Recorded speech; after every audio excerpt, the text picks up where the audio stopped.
Ego murakoze ku izina rya Sandi Umoja TV uno munsi yasubiye kugendera umufasoni w'umwana tumaze iminsi twerekana ikiganiro ciwe kuri televiziyo yacu ama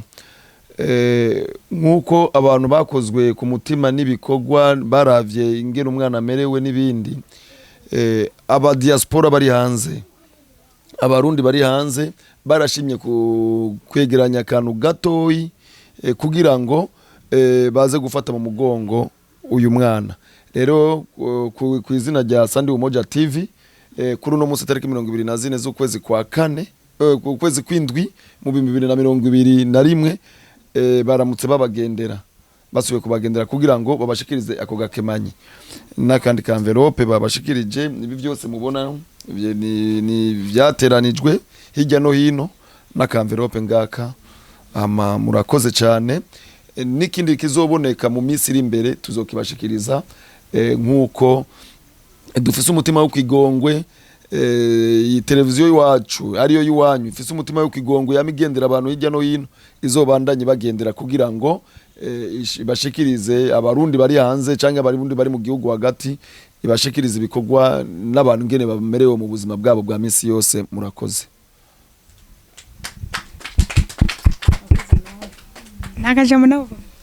yego murakoze cyane kwa mungendera ndashimye cyane nuko je ndashimye kwa muza kungendera sinenda byiteguriye cyane ariko Imana ibaho umugisha cyane kandi muzimwa muko nyene nabandi bameze bafise abana nkabo na mubibuka kuko nanje mwanyibutse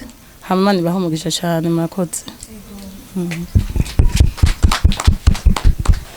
Sandi Umoja TV nkuko mubibona iyi ni timu ya Sandi Umoja TV twagiye maramvya twagendereye umumama afise uyu mwana nibaza ko ikigano marakibonye kuri Sandi Umoja TV tugicisha ko cuyu mwana ama Sandi Umoja TV n'aba diaspora bari hanze baramwiyumvira ko baravuga bati uriya mwana arakeneye kuzana kuronka ubufasha nuko vyagenze ubufasha bamaze kuboneka turaza turabashikira aha turi mu rugo rw'uyu mumama atunze uyu mwana muramubona mama yambo neza murameze neza yego turakomeye bukebuke bwa mbere baza gukoresha ikiganiro kwari kugukoresha gusa bisanzwe ntibigeze wiyumvira yuko hari gihe bazogaruka ariko uyu munsi bakwimviye ko baragaruka baraza bakuzaniye utuntu dukenya ariko tuvuye ku mutima wiyumva gute muri kano kanya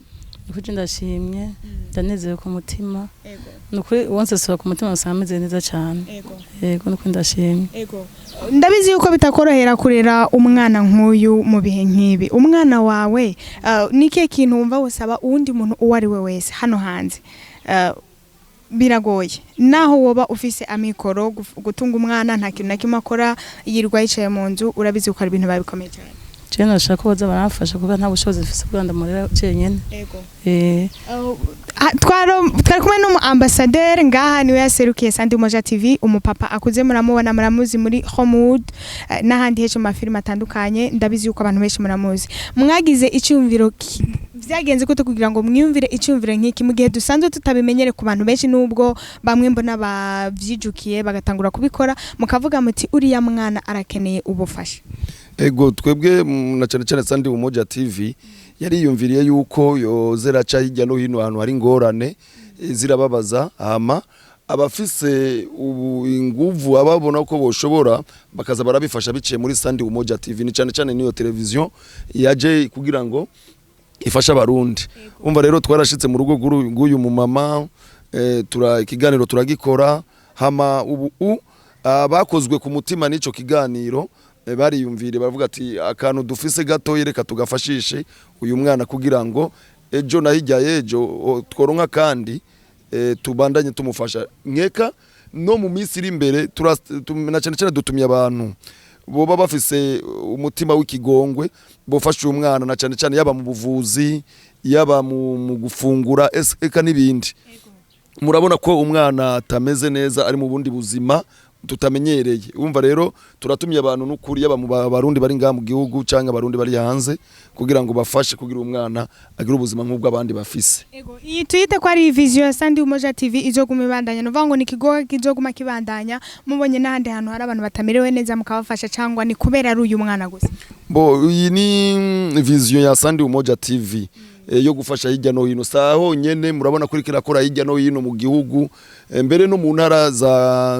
ntara zindi tugiye kujayo kugira ngo ahantu hari kibazo dushikeyo hanyuma tubakoresha ibiganiro abafise umutima yo kigongwa abafashe biciye kuri Sandi Umoja TV. Naha twari twagiye reka tubasabe ngo mushishikare kudukurikirana kuri Sandi Umoja TV duhamagara n'umuntu tarakula subscribe kuko subscribe iyi ni team ya Sandi Umoja TV n'undi muntu wese bafise agatererano ashobora gutanga kugira ngo afashe uyu muntu arashobora kugatanga cyangwa ukaturondera wakozwe ku mutima ugafasha uyu mwana cyangwa ugafasha mama wiwe muzo bamukoze cyane turabakunda Imana ibaho umugisha.